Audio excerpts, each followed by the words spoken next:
Pisces, welcome to your weekly Sidereal Astrology forecast. This is for May 23rd through the 29th of 2016. I'm Athen, and this is for Sidereal. If you are new to the channel, be sure to check out the link because the signs are different. All right, so Pisces, we just had that full moon last weekend, which was right on the cusp between your 9th house and your 8th house, right between Scorpio and Libra.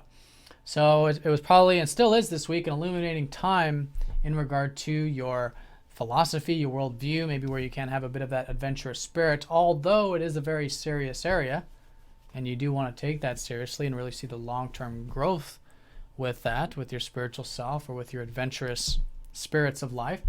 And also this 8th house, which is about what really matters in life. You know, what are these deep truths, this connection with our deeper self, where we can have more acceptance, and that acceptance leading to that transformation. So that's been the full moon, and I think it's a good week in this disseminating phase to be applying more of this adventurous spirit in the grounded way with Saturn, and even the deeper connections, which is all primarily with self, that openness with self that leads to really implementing these things that matter. So the 8th house is going to have Mars going retrograde in it all the way through June. He's dipping back into Libra out of your 9th. So this is suggesting that through June, it's a good time to be rethinking and re-examining what does matter, and where you can have more of that acceptance in your life, maybe more of that openness and intimacy. And a lot of the stuff you're learning during this time is going to be a newfound motivation of what really gives you drive, what really gives you that motivation, that ambition regarding these deeper things. And that's Mars in the 8th house. So it's good to be reflective on that. Also still good to be reflective on the financial material stuff, as it has been the case, although that area is shifting for you because Mercury just went direct last Sunday. So things regarding what I think you've learned these past few weeks relating to your finances or your material security or your sense of self-reliance is all being implemented this week. It's a great week for that stuff, especially because Mercury is going to be in this grand trine still between Jupiter and Pluto in your Earth houses. All right, so that's the still though reflective because Mars is retrograde, so it's still this re-examining, redoing about this these material things or your sense of self-reliance. And the other area too is with that philosophical view, you know, what's possible in life, which again is all getting reflective at the moment. This could be anything having to do from broadcasting to university to spirituality to adventure and travel. Taking that stuff slow and learning about it in the process. So that's the shift with Mars. Now early in the week here as well, Tuesday and Wednesday, Mars is going to be opposing up to Venus, suggesting the importance of balance with these areas. Balance with the philosophy, the worldview, the spirituality. Balance with the deeper side of things, right? Because it is good to have depth and to have openness and intimacy to a point, right? And the grounding point with all this, I think, is with your ideas, your insights. There's a lot of this focus right now in terms of you, I think, being able to learn about, just to be able to learn in general. You know, this is the 3rd house. Some of you could be focused on doing some reading, some writing, some of you, communicating, sharing with others if that's the case on a more social level. And that's the grounding point, I feel like, in Taurus.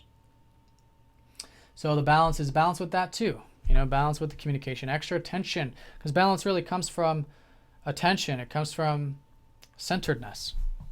And having centeredness with your communications, having centeredness with your mind, having centeredness with the deeper side of things, with these deep truths, and centeredness with the possibilities.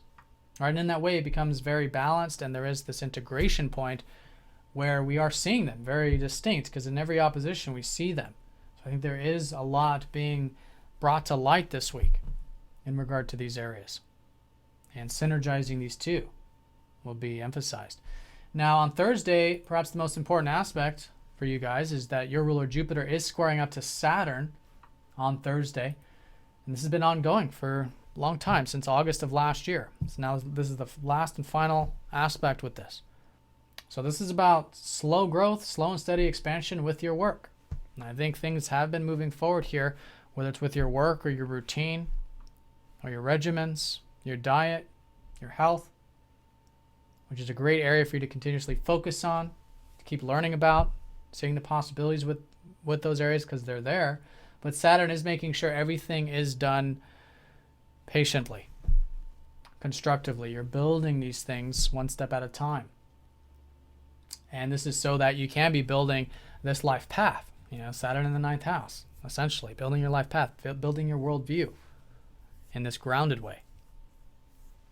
And so this is what it's all about, the constructive energy. Saturn's helping you build the work and stuff, so it's not just about the inspiration, it's also long-term, it's long-lasting.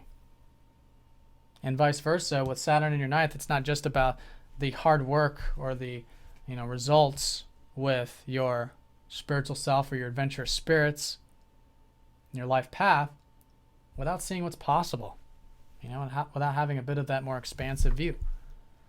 And in that way, it becomes very constructive in that square. This is combining the expansion with the limitation, which leads to the actual building of things, that sacred geometry. Jupiter's the expansion, is the light. Saturn is the definition of that light. So that's going to be very important. I think really tapping into those Saturnine principles of patience, of maturity, of groundedness this week will be very helpful, very constructive, particularly in those areas. Maybe even with your career as well, since Jupiter does rule your 10th. Your more long-term productive life. But this week, I think balance is going to be important with this Mars opposing up to Venus. Balance both on the deeper side of things, having that awareness there. Having the awareness on the stuff you're learning about in regards to life and what derives from life and adventure and the importance of all that, as well as with your mind, having that balance with mind, that observation, that centeredness, and learning more about your communication skills perhaps. And doing some of that reading and writing and sharing can be a great source of energy. You can enjoy that with Venus. And of course, that Mercury going direct in the 2nd, applying a lot that you've learned these past few weeks about either the material side of things or your self-reliance. All right, so Pisces, have a fantastic week. Thanks for watching, and I'll see you all next week.